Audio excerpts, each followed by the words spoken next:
Okay, here's my sound preferences. I like a variety of different tunings, but really what gets my juices flowing, starting from the lower octaves, is in the bass. I like my bass punchy, tight, fast with a kick.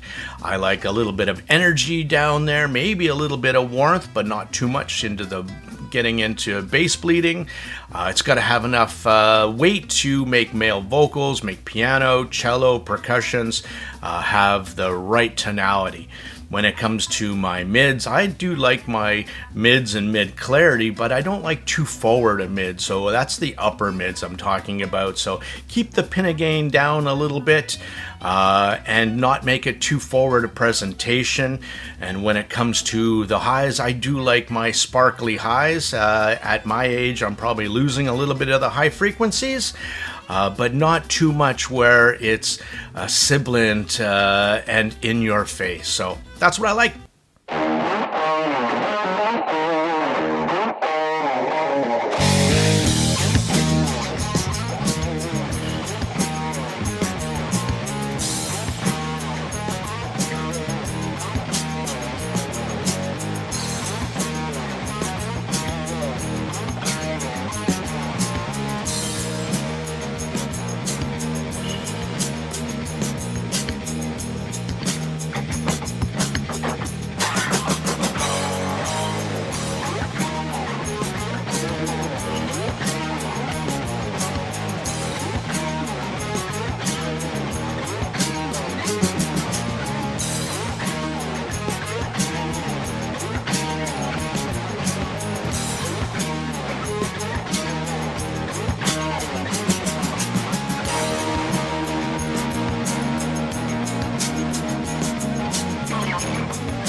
Now, to start off this review on this Ice Labs Prismatica, I want to say thank you to a crusty old bastard who ended up buying this set used on the market and has so graciously shared it with me. So thank you, Canucks Audioholics member. Crusty old bastard. Appreciate the share. And I'm glad I could share this I am with you because it's getting a lot of play on the market, and I just want to give you my take. Here we go. Hello, welcome back. This is the Tone Deaf Monk. Today I've got another one for you. This is from a Singaporean brand from Ice Labs. This is called the Prismatica. Pretty gorgeous looking I am. It's getting a lot of play out there. And before you jump too deep into this video, I will tell you straight up, it's not going to be a recommendation. Too many black marks against it. I am, of course, going to explain why. But I'm also going to give you some alternatives as well that I think are better tuned, better value. And there's one, in this case, the EPZ 530. Which is about to get replaced, has a very similar tuning. But let's. I'm also gonna give you a comparison against the Myer-Audio SLIIVO SLT6. I thought those were two fair comparisons.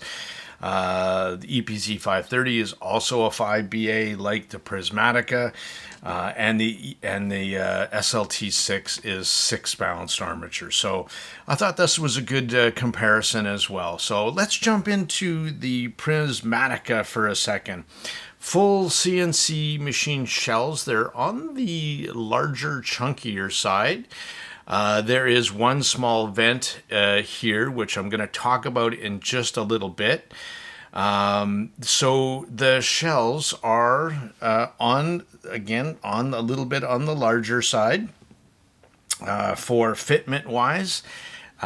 For me, even getting a deeper fit, they still stick out quite far. So they are on the chunky side.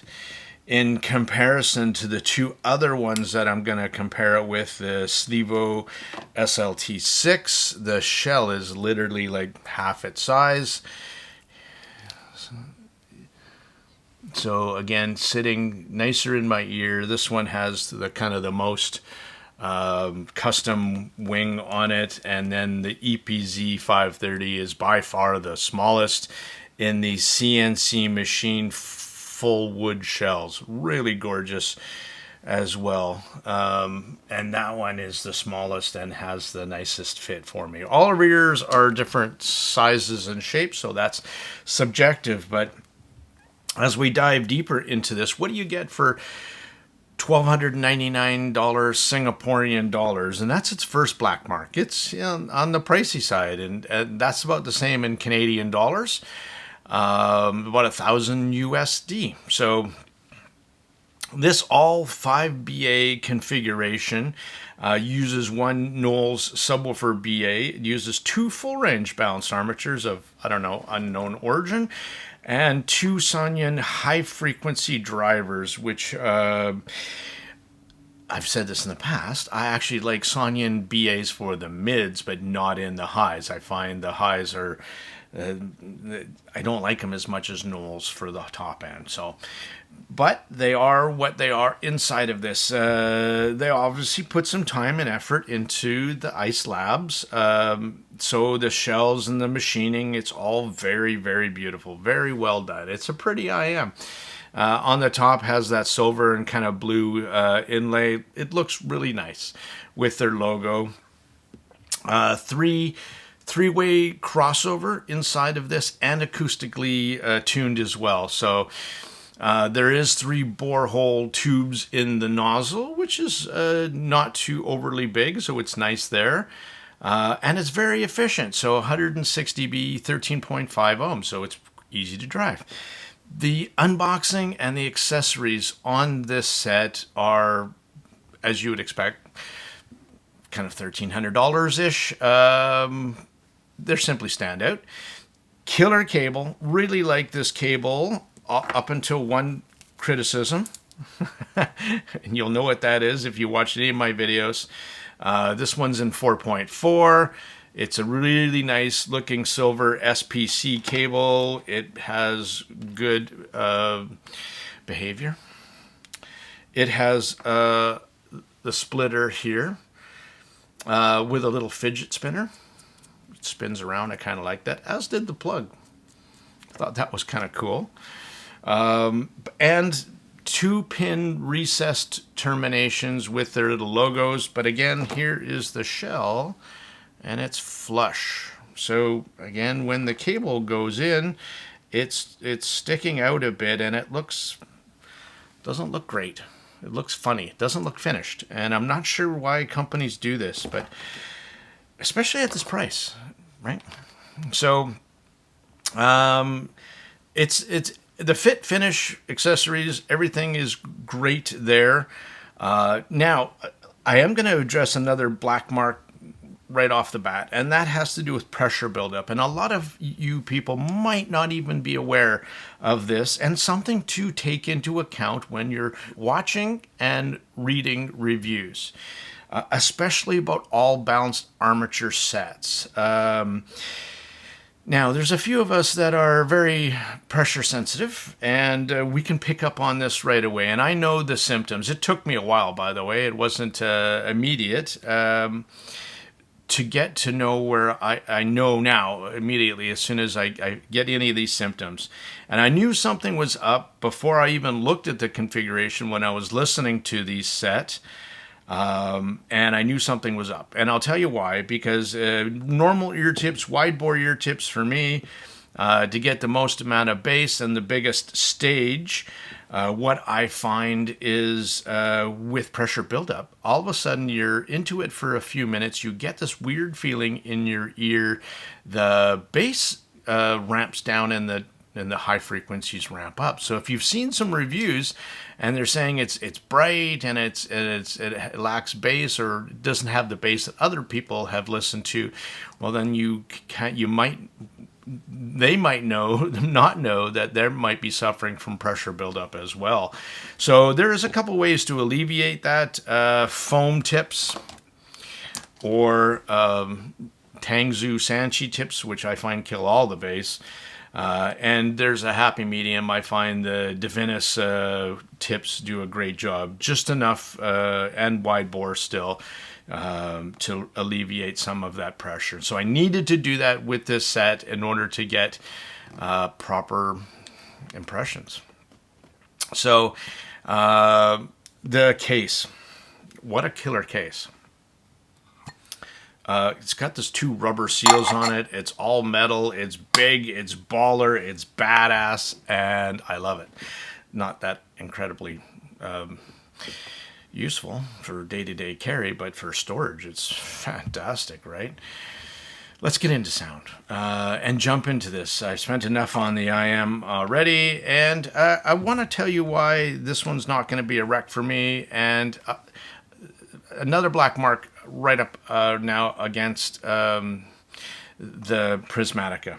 It is incredibly, so it's tip sensitive, right? So pressure buildup, but source sensitive. Holy cow.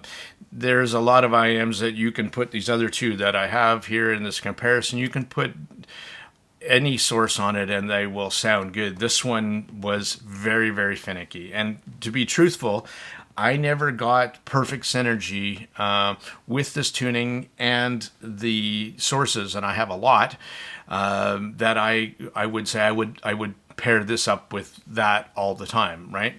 I didn't get there. So the Prismatica is one of those IMs where it is incredibly source sensitive. On a warmer source, like the Onyx Alpha, for instance, it's too thick in the lower mids and too bright in the top end. The Shanling UP6 also sounded too congested. So I tried it with some dongles and then I mixed it up. And then I went into some other sources, my DAPs as well. And one of the big problem with the Prismatica, if you don't get the right source, the mids are just simply too pulled back and lacks the top end sparkle that should be the star of the show. You put it on a 2 analytical source, where you can N3 Ultra. There you are. Or the A&K Con Max, for instance, and you pick up such a top end sheen, and some people refer this to as like a BA timbre. But it's not. It's just that the top end, those Sonyan are really going into overdrive here. So I tried it with everything. So let's go that way. So I ended up listening to most of my impressions with the new Shanling M3 Plus. I thought that was fabulous. The DX180 was also very good. But every third, fourth song had come on and go, it's something that's still off. So into the lower, probably the upper mids or the mids in total, it recessed too much, and it didn't. If I were to describe the perfect source that I didn't seem to have for this IM, it would be something that would keep the bass, but not add anything too much to the bass. Something was maybe mid-forwardness, like a Hibby, for instance, which I sold all of mine because I don't like that mid-forwardness that they project. and something that wouldn't overemphasize the high end. And there's nothing I have that does that. But that would be what kind of source you would kind of need to make this thing happen. And that's why it's when it's something is so source selective like that, to make it sound proper, then it's too much work. So anyway, let's go more into sound. Once dialed in, with as good a source as I could pair with this thing and ear tips, this is how I heard the Prismatica. So firstly, that Knowles sub bass driver is fantastic. It does have nice texture and thump. It's really good. Has some pretty good bass for an all BA IM, that's for sure. Poncho Sanchez, percussion and drums here, right? I was supposed to be focusing on how the signature, his signature sounding drums, but I kept actually getting pulled into the trumpets, sounding so stellar, clean, unmasked, and quite engaging. Also, the drums, they sound great. A very unconventional BA bass with great texture with as well. So, switching it to some Boss, Dancing in the Dark by Bruce Springsteen live on Broadway. I love Bruce's vocals with this set. The guitar sounded spot on. The Prismatica does show great flexibility for a variety of genres. When I was starting to listen to some jazz, Life Goes On by the Ezra Collective, the bass was nice, it was punchy, it was fun, it was engaging. So What by Miles Davis. Here I'm trying to listen to piano and trumpets. Trumpets are a very good instrument to listen to for tonality wise, and they were pretty good, no questions asked. I would say the Prismatica would be one of these IMs to a good one for listening to jazz as well. Sound summary. The Prismatica is a good sounding set. Again, once dialed in, tips, pressure relieving ear tips, source. I think it makes a pretty good all-rounder for many genres. Nothing standing out, no concerns, no hot spots. Everything was fairly well balanced and behaved, actually. Stage is okay. I know they were talking in their marketing about a 360-degree stage. No, I don't think that's the case at all, not for me. It does, though, present with some decent layering separation. So not bad, certainly not the worst stage I've ever heard, but nothing standout. The big question is, I think when I was doing this review and listening to this IM, and before I paired it up with some other stuff, I was thinking in the back of my mind, at $1,300, how does this thing compete with comparable IMs? So in this next section, let's do exactly that. Let's pair this thing up now. A little bit of a shootout between these. So at full wackadoo, $450 for the SLIIVO SLT6. You get a baller modular right angle cable, not this one. You get a nice case, a usable pocketable case. Great presentation as well. Gorgeous, simply gorgeous shells. Kind of these semi-translucent black shells. But here's the other thing. The top is, again, burl wood with some black and sparklies. It's a really beautiful IM. Stainless steel nozzle. Lots of things going on for it. Tuning switches. Customizable for you, right? So this is less than half its price. Everything about it was really well good. Here's a graph now, just to give you an idea how these two, they're tuned a little bit differently, obviously. There's less mid-bass. There's more, this is definitely more filled out in the mid-range and the upper mids, and treble is almost spot on, bang on the same, right? They're much smaller, form-fitting shells. And in here they're not afraid to tell you they're using full Sonyan and Knowles complement of balanced armature. So not shying away, not any custom balanced armatures. It's properly done. And those two tuning switches affect the bass and the upper treble. Really well done. And again, I really like the implementation of the tuning switches. But sound, let's talk about sound. Now, the Sound of Silence by Disturbed. The SLT6 is the clear winner. The vocals sound so much more natural and organic, not recessed as on the Prismatica. Staging is also huge, noticeably larger, more 3D and holographic. Right?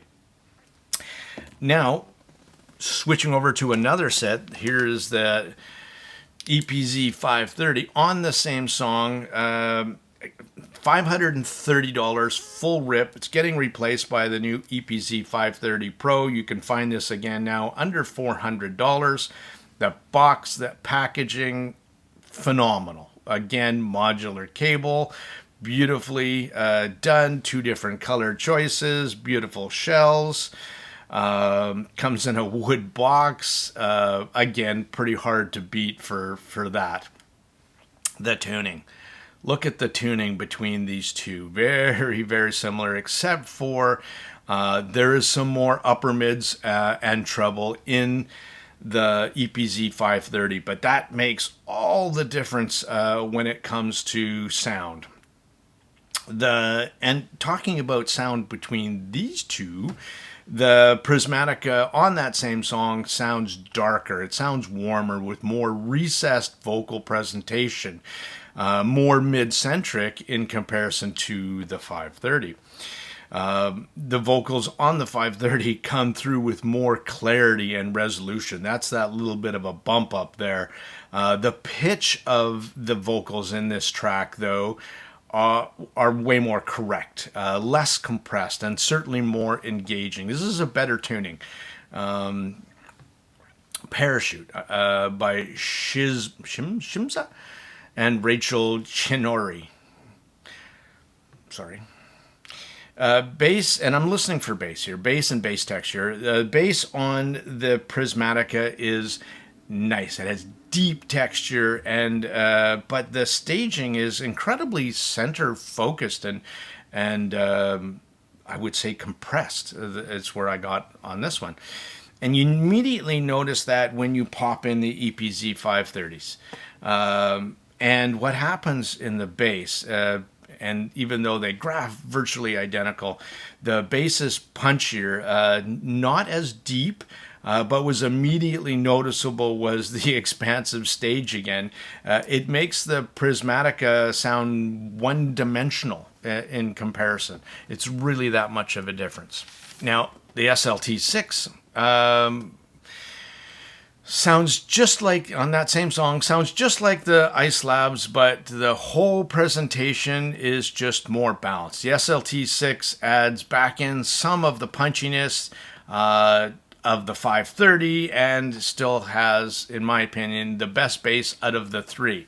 Maybe not the best bass quantity, but the bass quality was there in the texture. The Prismatica is the most intimate in stage and depth out of the three. Now, I'm going to do a little shootout score on how I wrote this down, and I wrote it as this: bass quantity. It went Prismatica, then the 530, and then the SLT6. Bass quality, SLT6, 530, the Prismatica. Stage openness, SLT6, 530, Prismatica. Layering and details, SLT6, 530, Prismatica. Mids in their naturalness, in like instrumental, SLT6, 530, Prismatica. Mids lushness, well, that's the 530 for you. SLT6 and then the Prismatica. Instrument timbre, SLT6, 530, Prismatica. Upper mids, EPZ 530, SLT6, Prismatica. Treble, EPZ 530, SLT6 Prismatica. Vocal naturalness, SLT6 530 Prismatica. So you can see, in my opinion, how those three really came out. For overall conclusion here, wrapping this thing up, the SLT6 was by far my number one pick. It was the most balanced. It had the most naturalness. It had the most details, layering and separation. And I think it's an overall value for, again, $400. You can get it for under $400 now.